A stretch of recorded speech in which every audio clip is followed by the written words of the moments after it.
ನಮ್ಮ ಜಾಗದಲ್ಲಿ ಬೇಲಿ ಬದಿಗೆ ಉತ್ತದಲ್ಲಿ ಅಣಬೆ ಇದ್ದಿತ್ತಂತೆ. ನಮ್ಮ ಮನೆಯಲ್ಲಿ ಹೋಗ್ಬಿಟ್ಟು ನೋಡ್ಕೊಂಡು ಬಂದಿದ್ದಾರೆ. ಅದು ಚಿಕ್ಕ ಮೊಕ್ಕೆ ಅಂತ ಬಿಟ್ಟು ಬಂದಿದ್ರು. ಇವತ್ತು ಹೋಗುವ ಅಂತ ನಾನು ಕರ್ಕೊಂಡು ಹೋಗ್ತಾ ಇದ್ದಾರೆ, ಮುರ್ಕೊಂಡು ಬರುವ ಅಂತ. ನಾನು ಮತ್ತು ಅವರು ಹೋಗ್ತಾ ಇದ್ದೀವಿ. ನಮ್ಮನೆ ಮತ್ತು ಪಕ್ಕದ ಮನೆ ಗಡಿ ಉಂಟಲ್ಲ, ಅಲ್ಲಿ ಇದ್ದಿದ್ದೆ. ಅವ್ರು ನೋಡಿಲ್ಲ, ನಮ್ಮ ಮನೆಯವ್ರು ನೋಡಿದರು. ಹಾಗಾಗಿ ಮತ್ತು ಅವ್ರು ನೋಡಿದರೆ ಮುರ್ಕೊಂಡು ಹೋಗ್ತಾರೆ ಅಂತ ನಾವೇ ಮೊದಲು ಹೋಗಿ ಮುರಿಯುವ ಅಂತ ಹೋಗ್ತಾ ಇದ್ದೀವಿ ಇಬ್ಬರು. ಕಳೆದ ವರ್ಷವೂ ನಮ್ಮ ಮನೆಯವರೇ ಕಿತ್ಕೊಂಡು ಬಂದಿದ್ರಂತೆ. ಹಾಗಾಗಿ ಈ ಪ್ಲೇಸ್ ಅವರಿಗೆ ಗೊತ್ತಿತ್ತು.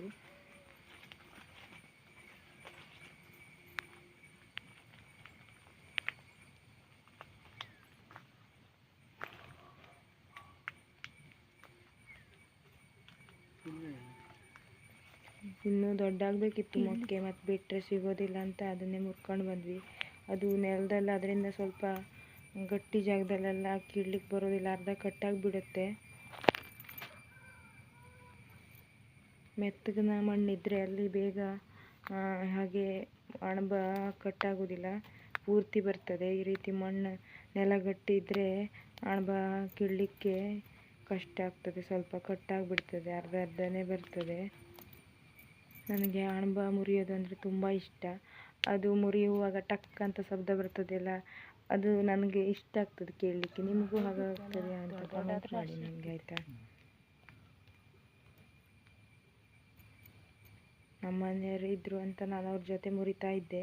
ಇಲ್ಲಾಂದರೆ ಜಾಸ್ತಿ ಆದರೆ ನನಗೆ ಒಬ್ಬಳೇ ಎಲ್ಲ ಮುರಿಲಿಕ್ಕೆ ಭಯ ಆಗ್ತದೆ ಸ್ವಲ್ಪ. ಮತ್ತು ಇದು ಸ್ವಲ್ಪ ಉತ್ತು ಥರನೇ ಇತ್ತು.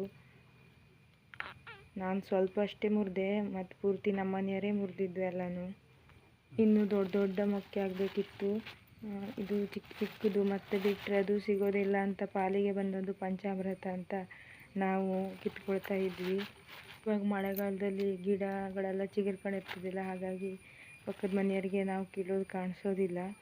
ಮತ್ತು ಈ ಪ್ಲೇಸ್ ಅವ್ರಿಗೆ ಗೊತ್ತಿಲ್ಲ ಅಂದ್ಕೊಂಡಿದ್ದೀನಿ. ಕಳೆದ ವರ್ಷವೂ ನಮ್ಮ ಮನೆಯವರು ಕಿತ್ಕೊಂಡು ಬಂದಿದ್ದರು.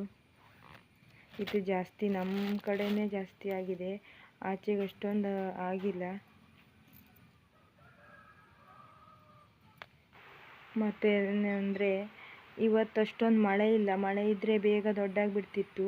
ಬಿಸಿಲಿದ್ದ ಕಾರಣ ಸ್ವಲ್ಪ ಅಷ್ಟೇ ದೊಡ್ಡಾಗಿದೆ. ಮತ್ತು ಸಂಜೆ ಮುರಿಯುವ ಅಂತ ಇದ್ದರು ನಮ್ಮ ಮನೆಯವರು.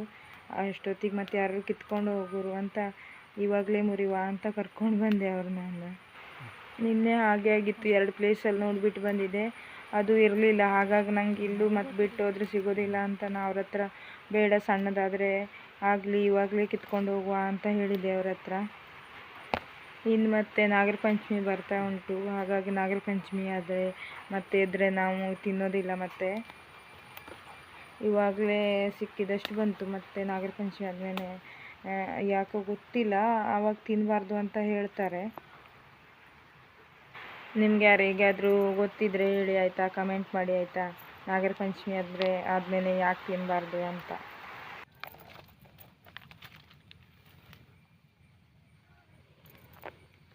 ದೊಡ್ಡ ಆದ್ರೆ ಮಸ್ತ್ ಮೊಕ್ಕೆ ಸಿಕ್ತೈತೆ, ಸಿಕ್ಕಾಪಟ್ಟೆ ಇದ್ದಿತ್ತು.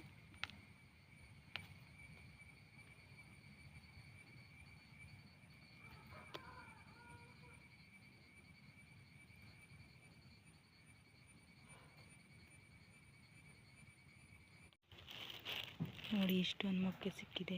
ಇದು ದೊಡ್ಡಾದರೆ ಒಂದು ಚೀಲನೇ ಆಗ್ತೈತೇನೋ ಅಷ್ಟು ಸಿಕ್ತಿತ್ತು. ಇದು ಚಿಕ್ಕ ಚಿಕ್ಕ ಮೊಕ್ಕೆ, ಇದನ್ನೇ ಕೊಯ್ದುಬಿಟ್ರಿ. ನಮ್ಮ ಮನೆ ಮತ್ತು ಪಕ್ಕದ ಮನೆ ಗಡಿಲಿತ್ತ, ಅವ್ರು ನೋಡಿದರೆ ಮತ್ತು ಮುರ್ಕೊ ಹೋಗ್ತಾರೆ ಅಂತ ನಾವು ಚಿಕ್ಕ ಚಿಕ್ಕದೇ ಕೊಯ್ದುಬಿಟ್ರಿ. ಇಷ್ಟು ಸಿಕ್ತು ನೋಡಿ. ಈ ವಿಡಿಯೋ ಇಷ್ಟ ಆದರೆ ಲೈಕ್ ಮಾಡಿ, ಶೇರ್ ಮಾಡಿ, ಕಮೆಂಟ್ ಮಾಡಿ, ಹಾಗೆ ಸಬ್ಸ್ಕ್ರೈಬ್ ಮಾಡೋದು. ನೆಕ್ಸ್ಟ್ ಮುಂದಿನ ವಿಡಿಯೋದಲ್ಲಿ ಸಿಗೋಣ. ಈ ವಿಡಿಯೋ ನೋಡೋದಕ್ಕಾಗಿ ಧನ್ಯವಾದ.